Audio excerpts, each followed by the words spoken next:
Mr. Terziev, why is the change in the governance of Sofia so important at this moment, in your opinion?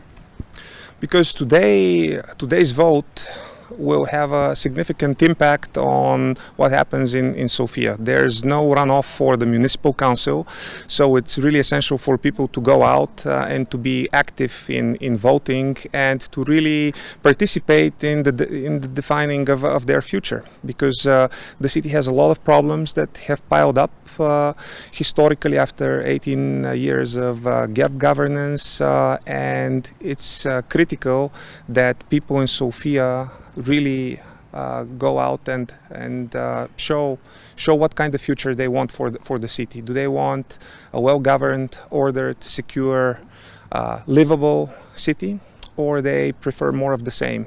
And hearing, well, it's kind of like this here and nothing's gonna change. So, in the same context, what is your assessment of the events from the last 2 days regarding the voting machines and the problems around this topic? And do you think that it will affect the credibility of the political process on the national level? It's a very unfortunate event. In a typical fashion for some of our political opponents, they pulled it off in the very last moment. We were wondering what's going to be the surprise this time. Well, that was the surprise. Effectively, it doesn't change what I said earlier, that every citizen of Sofia can go out and vote. With paper, it's all the same. It's really a matter of intent and obligation. Do you want to participate in the governance of the city, or do you prefer to abdicate and let other people define your destiny?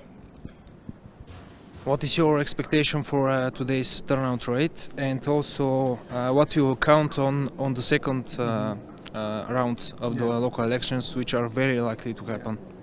Yet to see whether there's going to be a runoff. Until there's definitive data that there's going to be a runoff, we are hopeful for a very strong election result. In terms of, is there any preferred opponent? No.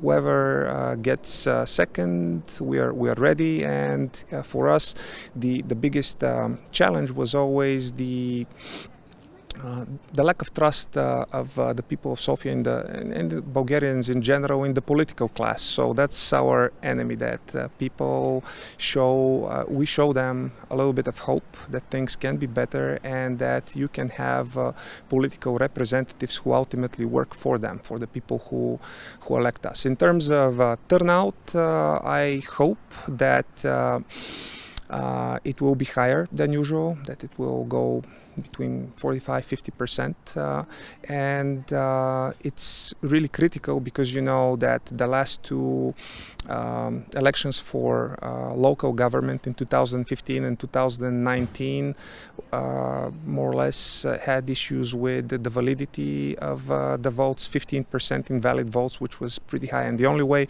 to battle this and paid votes is to go out and vote, ultimately to exercise your basic democratic right. Thank you so much for this interview. Thank you.